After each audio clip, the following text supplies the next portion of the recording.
आइए जारी रखते हैं गबन लेसन 9 मुंशी प्रेमचंद द्वारा रचित उपन्यास।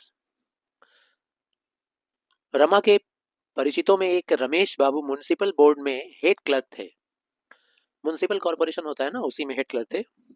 उम्र तो 40 के ऊपर थी, पर थे बड़े रसिक मिजाज के। रसिक मतलब जीवन का रस आनंद उठाने वाले।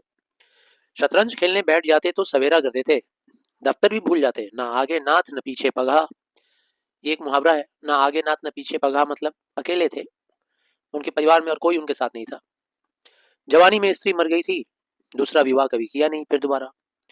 उस एकांत जीवन में सिवा विनोद के, विनोद मतलब आनंद के, एंटरटेनमेंट के, और क्या था उनके पास। चाहते तो हजारों के वारे न्यारे कर देते, मतलब जिस पोस्ट पे वो काम करते थे म्युनिसिपल कॉर्पोरेशन में, चाहते तो हजारों हजारों घूस लेकर कमा लेते। पर रिश्वत की कौड़ी भी हराम थी उनके लिए। रमा से बड़ा स्नेह रखते थे वो। और कौन ऐसा निठल्ला था, निठल्ला मतलब बिना काम का, जो रात रात भर उनसे शतरंज खेलता। आज कई दिनों से बेचारे बहुत व्याकुल हो रहे थे, शतरंज की एक बाजी भी नहीं खेली थी। अखबार कहाँ तक पढ़ेंगे, कितना पढ़ेंगे भाई। रमा इधर दो एक बार आया अवश्य, पर बिसात पर न बैठा। बिसात मतलब बाजी खेलने नहीं बैठा शतरंज की। रमेश बाबू ने मोहरे बिछा दिए, उसको पकड़ कर बैठाया, पर वह बैठा नहीं। वह क्यों शतरंज खेलने लगा भाई। बहू आई है, उसका मुंह देखेगा, उससे प्रेम की बातें करेगा या बूढ़े के साथ शतरंज खेलेगा। कई बार जी में आया उसे बुलवाएं, पर यह सोचकर कि वह क्यों आने लगा भाई, फिर वो रह गए, नहीं बुलवाए। कहाँ जाएं फिर, कैसे टाइम पास करें।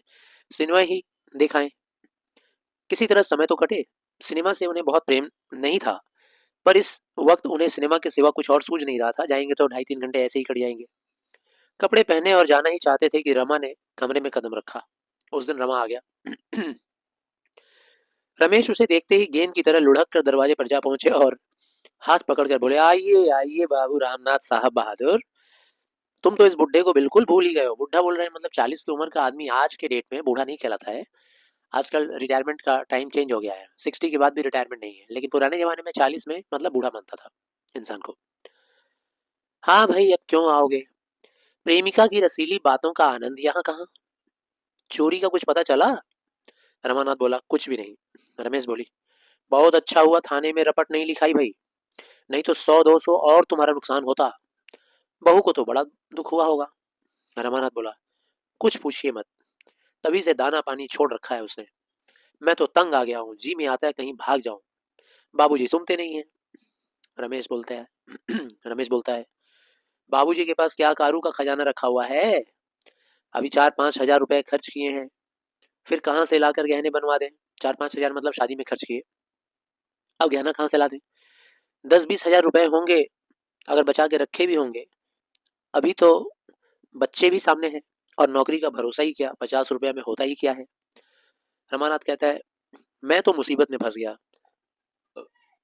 अब मालूम होता है कहीं नौकरी करनी पड़ेगी। चैन से खाते और मजे उड़ाते थे, नहीं तो बैठे बैठाए इस माया जाल में फंसे। अब बतलाइए, है कहीं नौकरी चाकरी का सहारा। रमेश ने ताक पर से मोहरे, ताक मतलब निक जो होता है ना, दीवारों में ताक बनी रहती है सामान रखने के लिए, वहां से मोहरा और बिसात उतारा।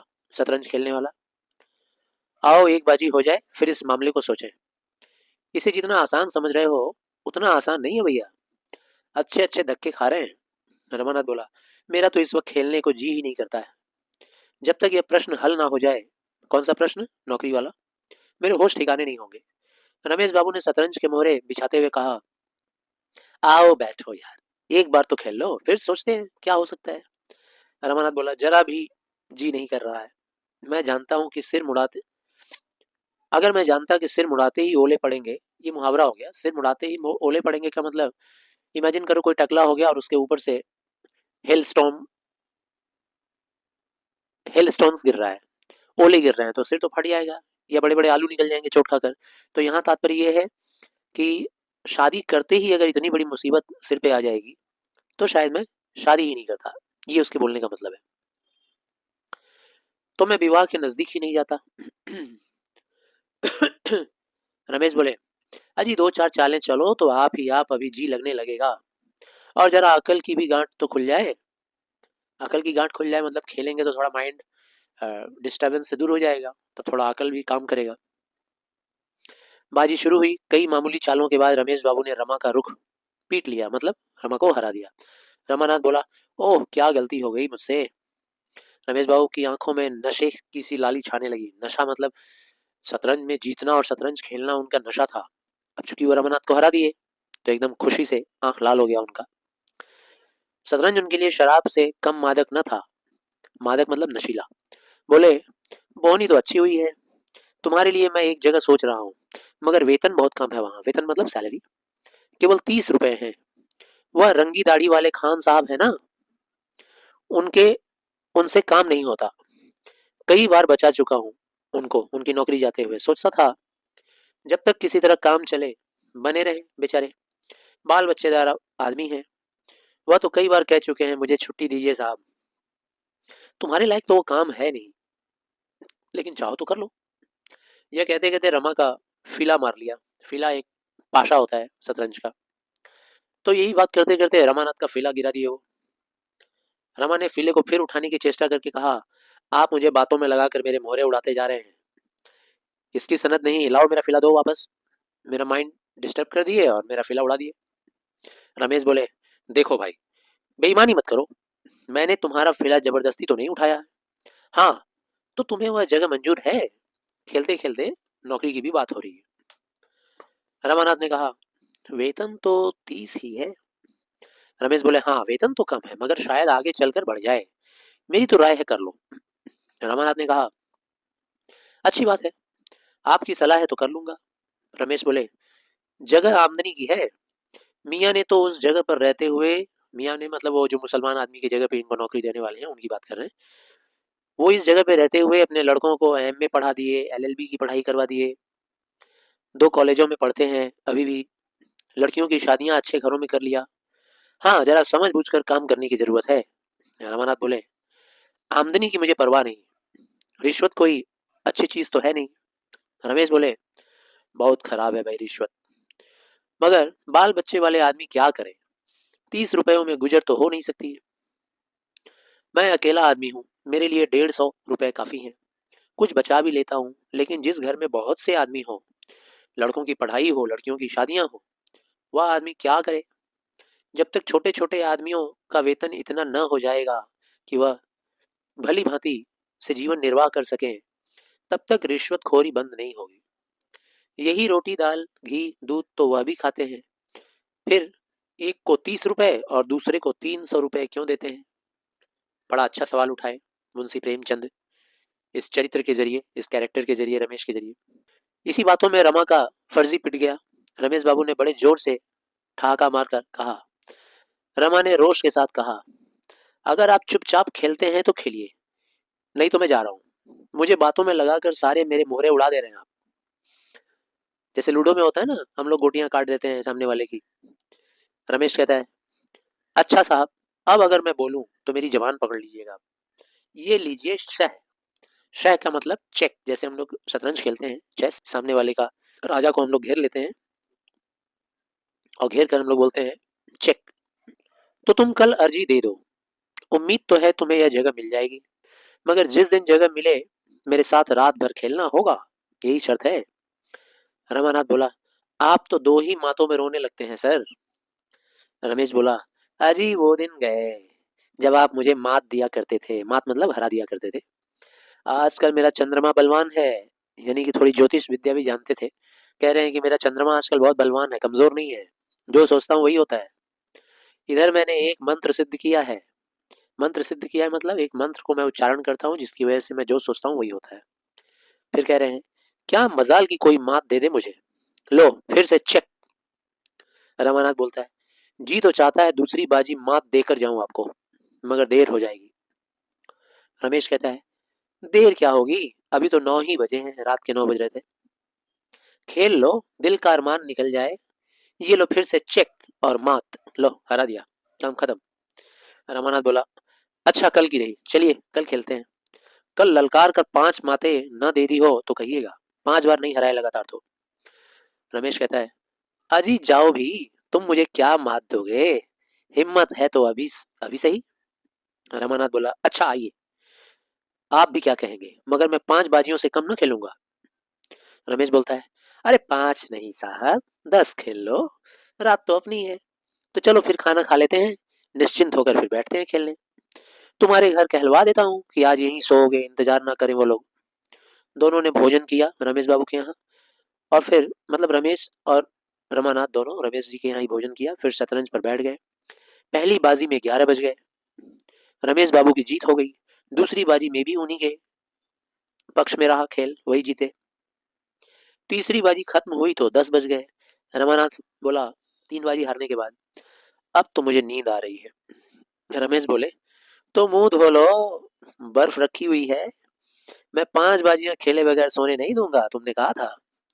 रमेश बाबू को यह विश्वास हो रहा था कि आज मेरा सितारा बुलंद है। नहीं तो रमा को लगातार 3 बार हराना आसान बात नहीं था। वो समझ गए थे, इस वक्त चाहे जितनी बाजियां खेलेंगे सब जीत जाएंगे।